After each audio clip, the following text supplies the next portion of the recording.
It's day 16, it's July 10th. We're starting our tour in the state of Michigan. My name is Mo Agostino, Chief Commodity Strategist with Farms.com Risk Management. And we're traveling northeast on Highway 12. We're gonna go north up towards Lansing. We're just off on Cronk Road, and this is a local cornfield. This area, this southern part of Michigan, typically irrigates, so we're not seeing any issues. It is dry, but I'm not seeing any cracks. The field across the road is a bean field. There's a lot of weed pressure there. It doesn't look like the farmer's yet sprayed. Give you some quick facts about Michigan ag. Michigan is the first in producing low-fat ice cream mix, cucumbers, pickles, blueberries, and tart cherries. The record yield for corn was last year at 162. And remember last year when we came through here, we had a lot of issues with wet weather. But again, we had a good finish and we had some good yields there. Total acres, 2.35 million in 16. It's down 6% from 2015. Good to excellent stands at 56%. Very poor to poor, 12 versus national average at 75%. Last year at this time, the corn was 65% good to excellent. So many guys are saying that, you know, if you look at a drought monitor map, Michigan is the driest, even drier than Ohio. Many guys are suggesting that it's central Michigan that's very dry. Soybeans record yield was 49 in 15. Total acres 2.03 versus last year 2.150. Good to excellent 57%. Poor to poor, very poor 12%. This compares to last year at 59%. Good to excellent and very poor 14%. And then the wheat, we got about 510,000 acres in wheat in 15 versus 600,000 last year. Average yield 81, up 7 versus 2014 for 2015. Again, that dry weather is helping the wheat. We've seen some wheat fields and they're looking quite good. Good to excellent stands at 69% versus poor to very poor at 7%. And then this compares to the national average at 62%. So we're going to continue on our tour to see if we can get some of that dry weather and whether it's affected the crops in that central Michigan.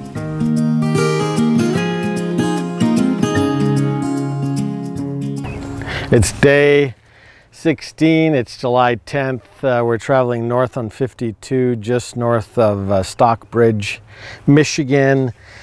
And we're trying to find some dry corn, some dry soils. This one's dry, but there is moisture in the ground. I'm not seeing any cracks. This corn's about, well, a little bit more than head high. A lot of variability though. There's not a lot of uniformity or evenness to the crop. We've seen a lot of that here in Michigan. It's starting to burn up a little bit, especially in the front rows there, burning up from the bottom up, but still not bad. It's going to need some more rain, some timely rains to finish strong.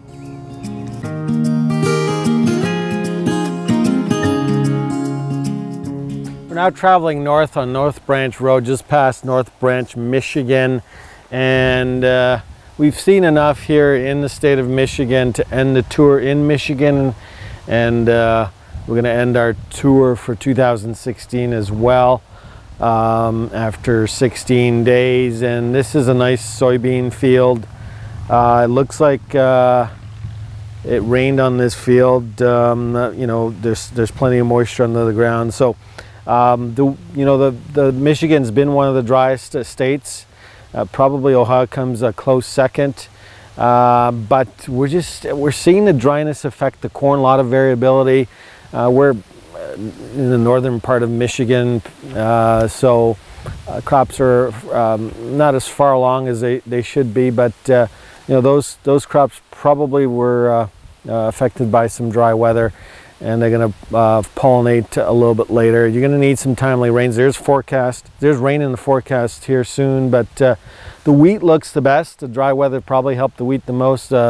Farmers in full swing of harvest up here, and I think the beans come in a close second. I think there's not as much vegetation growth as we've seen in some of the other states, but sometimes vegetation growth, you know, all show and no pods sometimes concerns me. So corn looks the worst out of any state we've seen thus far out of all the 12 states. So I'm going to rank the beans average to above average at this point. We had a lot of issues last year, and yet we pulled out a record crop. Same thing with the corn, but the corn's going to need some moisture to help it grow. It just doesn't seem like it's grown enough or developed enough at this stage of the game. Typically, Michigan will pollinate at the end of July. I got to think a lot of that corn's behind. So I'm going to rank the corn average to below average. In terms of an average for the state, I'm going to have to give it probably the worst rating of any of the states. I mean, I started Ohio and Indiana in that 6.5. I'm going to have to go with a 5.5 for the state of Michigan. And one last thing, we'll have our summary video up most likely by July 15th, Friday. We're going to give you a quick summary of what we've seen, key observations, and then I'm also going to try to estimate what I think the yield is going to be for this time of the year. Of course, you know, we always have to clarify that the rest of the growing season can determine that yield. So we're going to have to finish strong with some good rains for most of the U.S. through the end of July, as half of that corn will pollinate, and then of course the beans will need some moisture through August. So look for that summary video on Friday, July 15th. Thank you.